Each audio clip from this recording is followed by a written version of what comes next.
আগামী ত্রয়োদশ জাতীয় সংসদ নির্বাচনে অংশ নিতে ৩০০ আসনের মধ্যে ২৩৭টি সম্ভাব্য প্রার্থী তালিকা ঘোষণা করেছে বিএনপি। এই তালিকায় নেই বিএনপির স্থায়ী কমিটি ও কেন্দ্রীয় কমিটির বেশ কয়েকজন গুরুত্বপূর্ণ নেতার নাম, যেটিকে কেন্দ্র করে গতকাল বেশ কয়েকটি জায়গায় সংঘর্ষের ঘটনাও ঘটেছে নেতাকর্মীদের মধ্যে। যদিও তালিকা ঘোষণার সময় বিএনপির মহাসচিব মির্জা ফখরুল ইসলাম আলমগীর জানিয়েছেন এটি দলের প্রাথমিক তালিকা, তবে দল মনে করলে যে কোনো কারণে যে কোনো সংশোধনী আসতে পারে।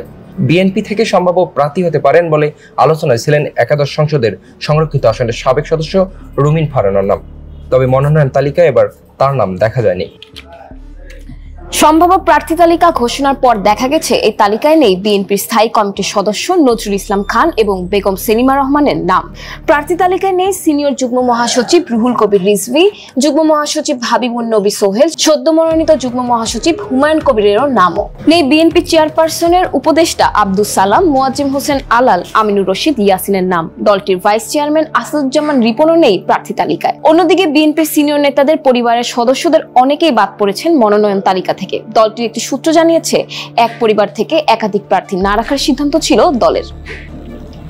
ঢাকা 10 আসন থেকে বিগত সময়ে নির্বাচনে অংশ নিয়েছিলেন আন্তর্জাতিক বিষয়ক সম্পাদক নাসির উদ্দিন ওসিম। এই আসনে একবার প্রার্থী হয়েছিলেন আরেক নেতা রবিউল ইসলাম রবি। তাদের দুজনের নামও নেই ঘোষিত তালিকায়, তবে বাদ পড়ছেন বিএনপির সাবেক সংসদ সদস্য ডাকসুর সাবেক এজিএস নাজিম উদ্দিন আলম। তিনি এর আগে ভোলা 4 আসন থেকে সংসদ সদস্য নির্বাচিত হয়েছিলেন। যদিও এবার ওই আসন থেকে প্রার্থী হয়েছেন যুবদল সেক্রেটারি নুরুল ইসলাম নয়ন। মাগুরার একটি আসন থেকে এবার দলীয় মনোনয়নের জন্য চেষ্টা চালাচ্ছিলেন আলোচিত নেতা ঢাকা মহানগর দক্ষিণ যুবদলের সদস্য সচিব রবিউল ইসলাম নয়ন, তবে তিনিও বাদ পড়ছেন এই তালিকা থেকে।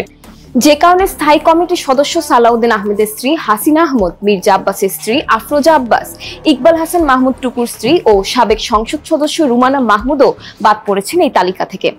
তবে যেসব আসন থেকে বিএনপির সিনিয়র নেতারা নির্বাচন করতেন তাদের মৃত্যুজনিত কারণে কয়েকটি আসন থেকে তাদের সন্তান বা স্ত্রীদের এবার দলীয় মনোনয়ন দিয়েছে বিএনপি।